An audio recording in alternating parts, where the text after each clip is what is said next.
Hey guys, welcome to the channel. So I was at the grocery store this morning and instant pudding, brand name Jello, was $1.49 for a small box of it. Now store brands are still a little more affordable, but it's just crazy to me that it's $1.49 for a box of pudding and you still have to add the milk to it. Today on the channel, we're gonna make an easy chocolate pudding without chocolate, eggs, or cream. And I also have a way for you to make it dairy-free. This is gonna save you a little bit of money at the store, or maybe you don't wanna go to the store because you probably already have all of these ingredients in your cabinet, except for the milk, of course, it's in the fridge. I'm Jamie with SavorySaver. I share gluten-free recipes, tips, tricks, and resources to make your gluten-free lifestyle easier. So please consider hitting subscribe and let's get started. So to make our easy chocolate pudding, we're over here at the stove and I've got a medium-sized saucepan and I want to add 6 tablespoons of white sugar to the pan.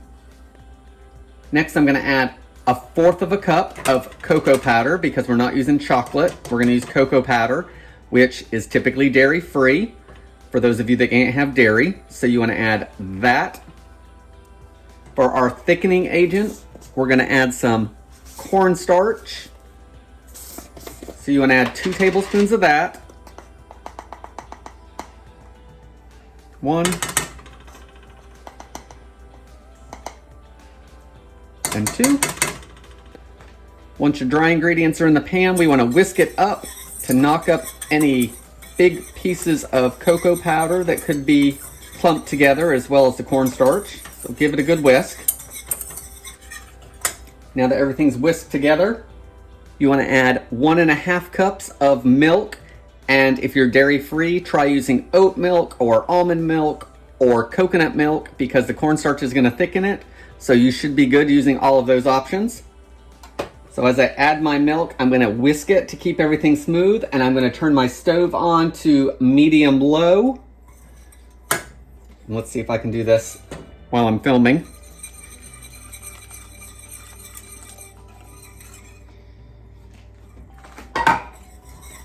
All right, so all that's in there, so let's whisk it up.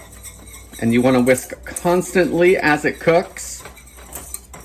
And once this begins to bubble and boil, you want to whisk it for about 2 minutes, but it is until it thickens. So that first minute in, your pudding has thickened up, you are good. So while this is going to take a minute or so to get to that heat stage where we want it to thicken, you have to remember, even with instant pudding, you have to beat it for like 2 minutes or whisk it for 2 minutes just to get it partially set.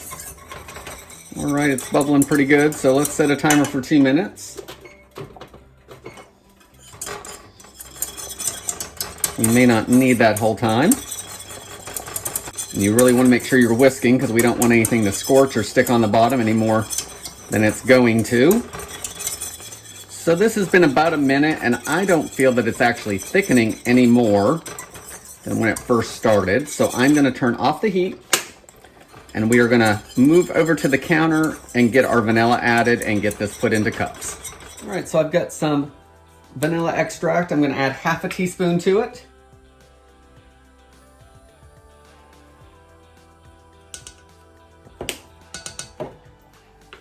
Get that whisked in.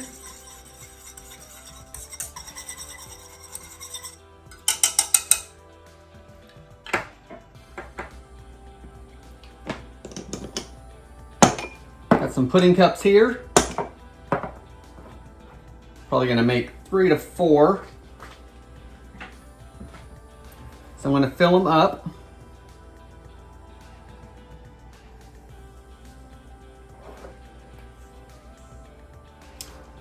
So here we go. We have our almost instant pudding.